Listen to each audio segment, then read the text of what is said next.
Welcome back to Charter's Local Edition. We're broadcasting from West Yellowstone at the Montana League of Cities and Towns annual conference. And I'm Mark Staples, your host for Charter. And our guest for this segment is the mayor of Montana's largest city, Billings, Tom Hanel. Tom, thanks for coming. Thank you, Mark. I know Mark. it's a long drive. You're here for other things, but we're very honored that you Absolutely. take the time to join us. Well, you're very welcome, and thank you to Charter for being here. Tell me how you came to be the mayor of Billings, how long you've been there, what your path to that job was. Sure. Well, that's a very interesting question, Mark, and I thank you very much. Actually, I moved to Billings 41 years ago to attend college at what was then Eastern Montana College, and my education led me into the career of law enforcement. I spent 20 years with the Billings Police Department and retired shortly over 18 years ago. During my time connected with the city of Billings as an employee, I had always been interested in city government and had a very strong caring for the community. And one thing led to another, and this being my second term in Billings, so I guess it comes down to my love for the city and, of course, the people that live there and my interest in the future. Speaking of the future, what's on the plate for Billings? We asked you to give us a few topics that you'd like to discuss, and one of them that you talked about was EPA regulations. Those are being discussed, and the state of Montana is supposed to respond to the proposals for them. That's you have correct. the refineries in Billings, which is a pretty big employer. So what is the city's take on the proposed regulations? Yes, Mark. Well, actually, as far as what's in store for Billings, Yes. the first word that comes to my mind is growth, and without a doubt, Billings, the economy is very strong. There's a lot of activity, a lot of residential and commercial growth. So things are moving forward in a very positive, very good direction.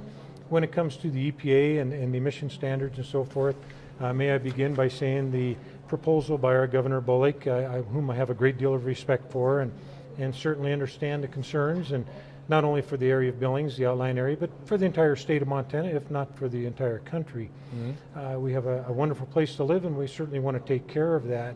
It does cause me concerns, however. Of course, the first thing that comes to my mind is when I talk about growth in the future, I'm thinking of jobs and good paying jobs that can take care of families and so forth. And when it comes to the emissions, the EPA standards, quite frankly, and in my opinion, I feel as if the EPA maybe should do a little bit more research, more lengthy, detailed research, some of the standards that have been imposed upon us, and of course with the attempt to be implemented by our governor, and there again, I fully understand where he's coming from. I feel as if maybe somewhat too stringent, and that maybe more study needs to be done, more lengthy study. My concern is that those standards, being very difficult to meet, could have not only a positive effect in the area of controlling our emissions, but could have a negative effect in the future as far as jobs and our state in general. Okay. You talk about economics, unemployment, Montana communities working together to address both. Employment in Billings ought to be, at this point, probably pretty substantial, right? With the reverberations from the Bakken, how is Billings' economy?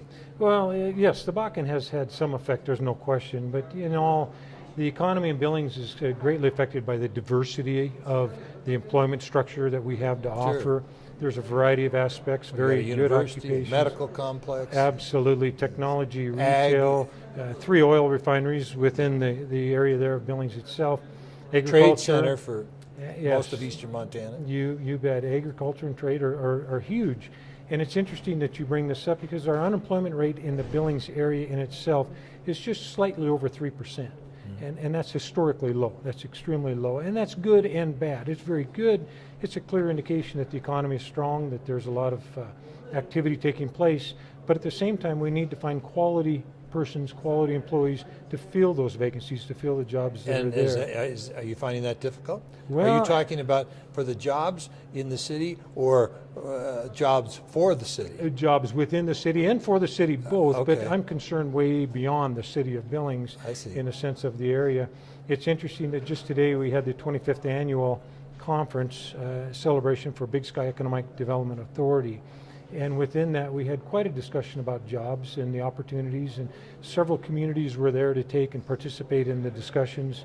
And what it really stresses is that we need to work together as communities, as a state, sharing our needs, sharing our interests, and if nothing else, sharing our workforce among each other. Be it that Eastern Montana right now is the hot spot. There's an extreme low unemployment rate, but at the same time a great demand in the energy field, and we'd like to invite other areas within the state to come over and to listen to what we have to say and share our experiences and share the workforce. How does equal pay for equal work fit into that entire framework?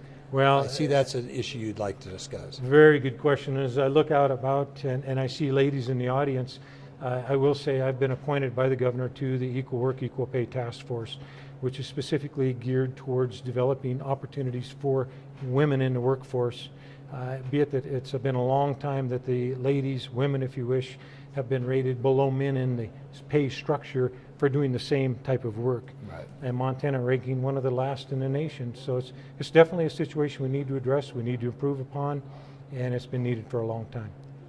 Mayor, we're going to have to wrap it up, but and again, I hate to cut you short after such a long drive and taking the time to be with us, but it's just the format. But I'd like you to close with your vision for Billings. You're the mayor now for how many years?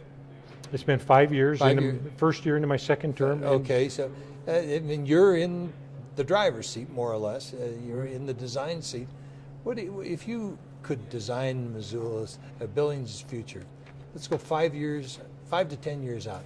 What does Billings look like in 10 years? I see positive. In your vision. Yeah, absolutely. And I get asked that question quite often. I see positive growth. I see a positive economy, a lot of opportunity. But just the same, anytime I take the opportunity and talk about Billings, I'm quick to share Billings, the outlying area, and the entire state of Montana. What affects Billings affects other cities within the state. We need to work together. We need to share our resources, our information, as I've said. But in Billings, it's just going to continue to prosper. It's going to be a great place to live now and will be for many years to come. Well, thank you for coming, Mayor. Thank you, Mark. Charter's a big supporter of Billings. We're anchored there. You absolutely, and we're glad to have you, and we hope that you'll stay there for many years to come. Well, with more visits like this, programs like this, I think you'll see that. And with a vision like yours and an attitude like yours, I'm sure Billings is going to turn out like you wanted to. Well, thank you kindly. To our viewers, I'd like to thank you for tuning in to Charter's Local Edition. Have a good day.